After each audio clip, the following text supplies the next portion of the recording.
Hello guys, we are back. Welcome back to the channel. It's been at least a day, nearly 2 days since the last content we put up on the channel, and yeah, it's the international break, so sorry, not sorry, but I'm not really going to try and force content like that over the next 2 weeks, just because I don't really think it's worth it for you guys for me to force that either.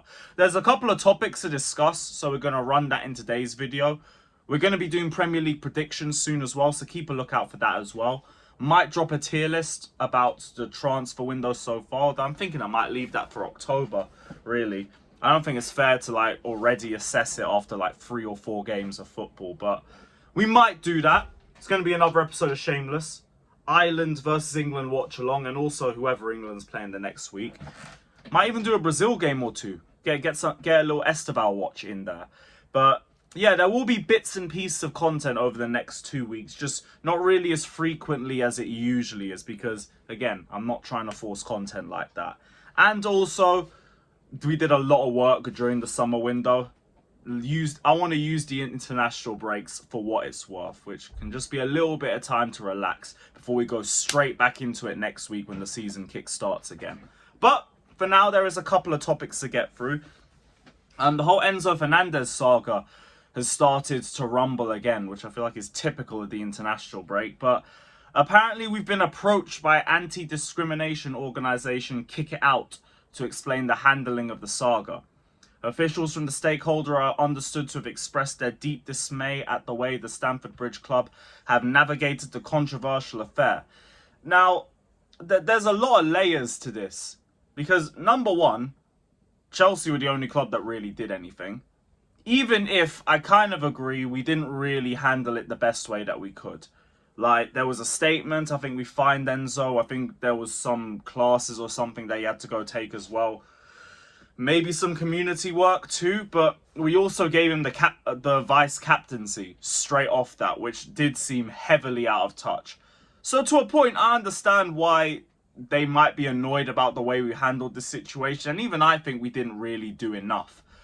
But you're setting a precedent if you're only speaking to Chelsea. And this is the other side of the coin on this.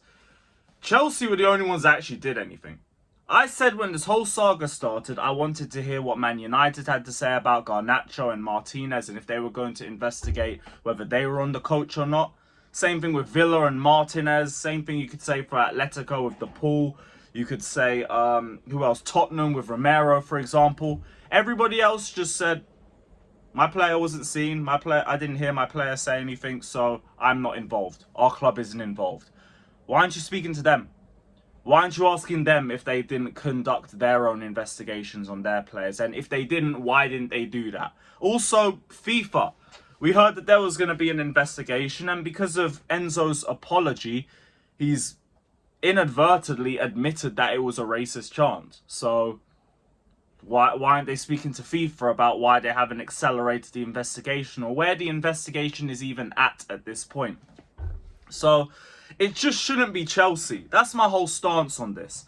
Because treat everybody the same, or at least investigate everybody. Investigate the entire squad, because it wasn't just Enzo chanting. Enzo was the one recording it. He's the one that deleted or ended the stream as well and got involved after. So he knew exactly what it was about too.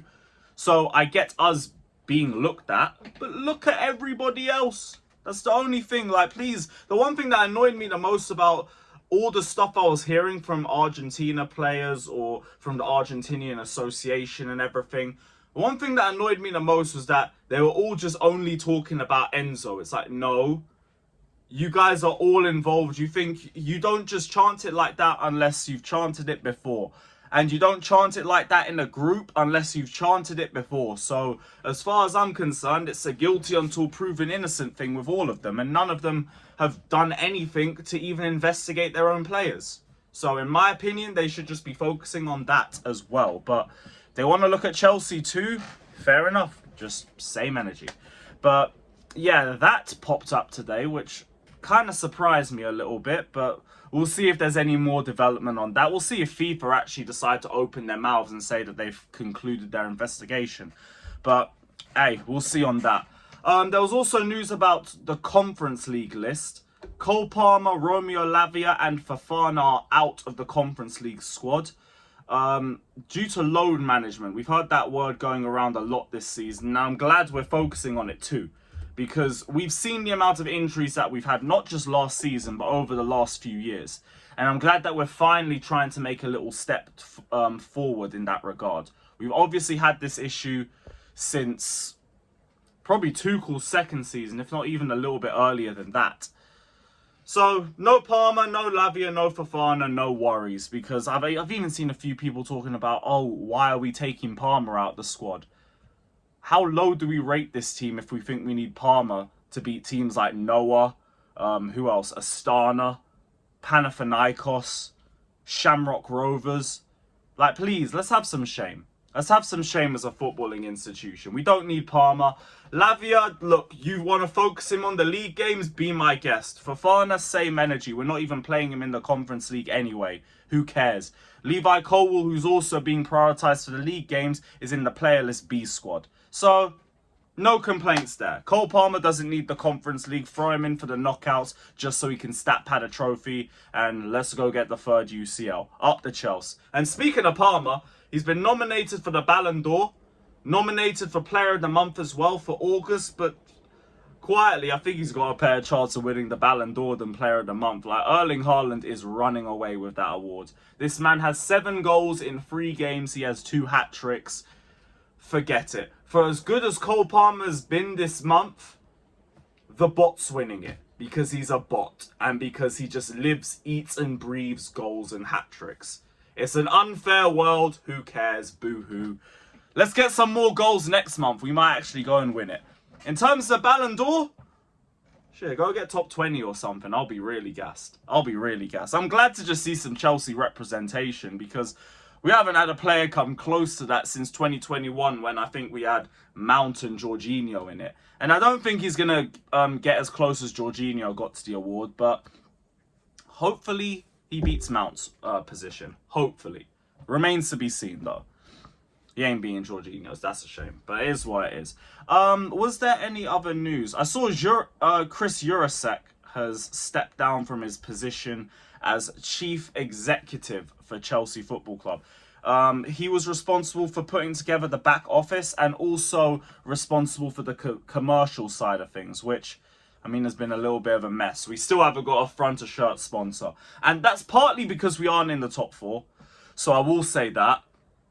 But same way, look, Clearlake were the ones that said that we weren't handled well on the commercial side of things. And it's like, we're still not there yet. We're still not there yet. And when it comes to 𝐎𝐔𝐓, I don't really like him anyway, because he said fans are customers and not fans. Like, no, please, let's miss me with that crap. But yeah, he's gone. He's kind of already done his job anyway in terms of putting together the back office. It's just more the commercial side that's been a little bit so far, but whatever.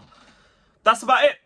That's about it. And this is why we didn't do a stream on it. So, yeah, big up to everybody that's locked in. Hit the like button, subscribe. There should be a video dropping tomorrow, so keep a lookout for that as well. And yeah, big up everybody. Like, subscribe. Super thanks if you want to get involved in the September Super Chat lottery. And yeah, we'll see you guys soon. Big up and up the Chelsea.